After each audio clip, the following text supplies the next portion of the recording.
Dört tekerlek üzerindeki devrim. Kaykayın dünyayı değiştiren hikayesi. Bir spor düşünün, ne bir stadyuma ihtiyaç duyuyor, ne hakeme, ne de milyon dolarlık tesislere, sadece bir tahta ve dört tekerlek. Bugün dünyanın her köşesinde milyonlarca insan kaykay sürüyor. Olimpiyatlarda madalyalar dağıtılıyor, büyük markalar milyarlar kazanıyor ve profesyonel sporcular dünya çapında tanınıyor. Ama bu hikaye aslında bir avuç sörfçünün sıkılmasından doğdu.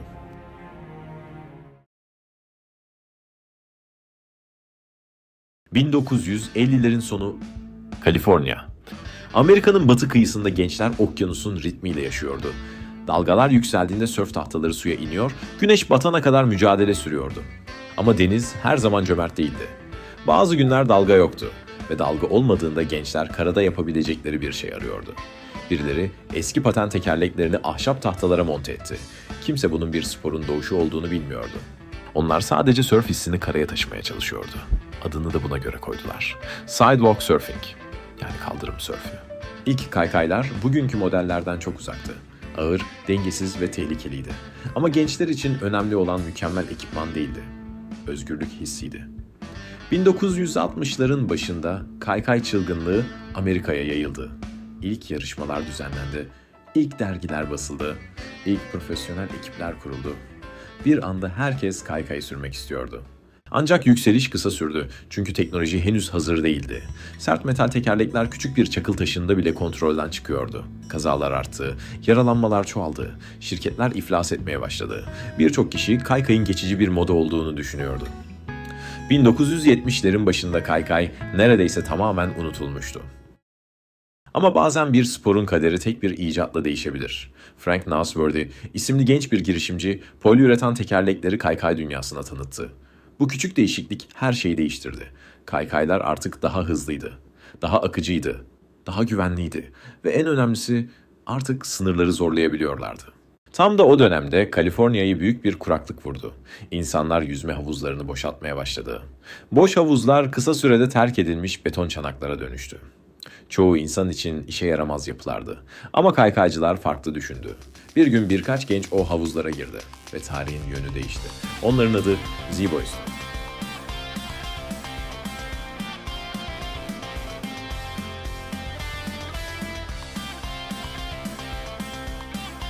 Venice Beach ve Dogtown sokaklarında büyüyen bu gençler kaykayın ne olabileceğini yeniden tanımladı. Onlar düz zeminde yarışmak istemiyordu. Onlar uçmak istiyordu.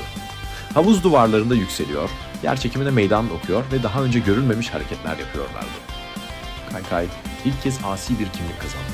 Bu artık sadece bir spor değildi, bir karşı kültürdü. Kuralları reddedenlerin diliydi. 1980'lere gelindiğinde kaykay yeniden büyüyordu.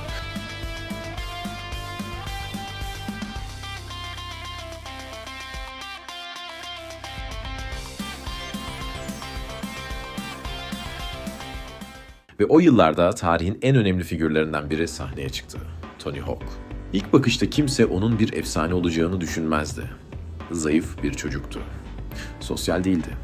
Arkadaş edinmekte zorlanıyordu. Ama tahtasının üzerine çıktığında değişiyordu. Saatlerce çalışıyor, defalarca düşüyor. Yeniden kalkıyordu. Henüz genç yaşta dünyanın en iyi rampa kaykaycılarından biri oldu.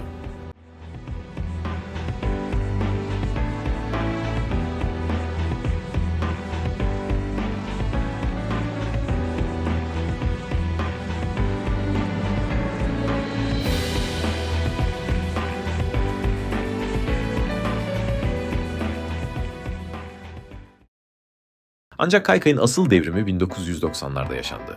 Sokaklar yeni oyun alanına dönüştü. Merdivenler, korkuluklar, banklar, duvarlar. Artık şehirlerin mimarisi kaykaycıların yaratıcılığına teslim olmuştu. Street skating çağı başlamıştı. Bu dönemin en büyük mimarlarından biri Rodney Mullen'dı. Belki adı herkes tarafından bilinmiyor ama modern kaykayın dili onun sayesinde oluştu. Bugün yapılan sayısız hareketin temeli olan ollie, kickflip ve heelflip gibi teknikler onun yaratıcılığıyla gelişti. Bir anlamda modern kaykayın alfabesini yazan kişi oydu. Kaykay artık sadece cesaret değildi. Hayal gücüydü, yaratıcılıktı, sanattı.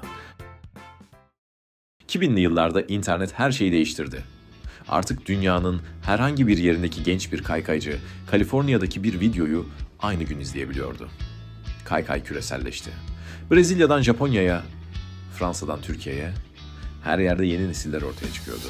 Ve ardından o tarihi gün geldi. 2021 Tokyo Olimpiyatları. Bir zamanlar alışveriş merkezlerinden kovulan gençlerin sporu artık olimpiyat sahnesindeydi. Kaykay resmen dünyanın en büyük spor organizasyonuna kabul edilmişti. Ama bütün bu başarıların arasında bir an var ki kaykay tarihini belki de en iyi o anlatıyor. Yıl 1999. Yer X Games. Tony Hawk kariyerinin zirvesinde. Ama önünde aşılması imkansız görülen bir hedef vardı. 900. Yani havada 2,5 tam dönüş. O güne kadar kimse başaramamıştı.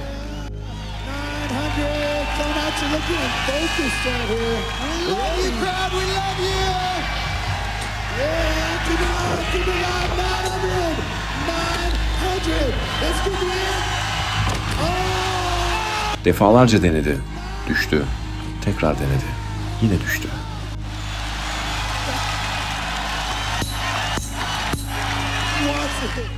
Saatler ilerledi. Yarışma bitmişti. Seyirciler bekliyordu. Herkes bunun imkansız olduğunu düşünmeye başlamıştı. Ama Tony Hawk pes etmedi. Bir kez daha rampaya yöneldi.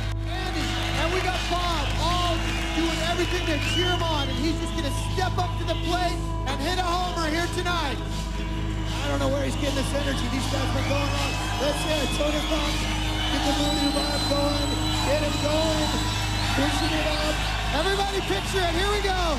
Feel it. Hızlandı, yükseldi, döndü. Bir kez, iki kez ve yarım kez daha. Sonra tahtanın üzerine indi. Dengeyi kurdu ve tarihe geçti.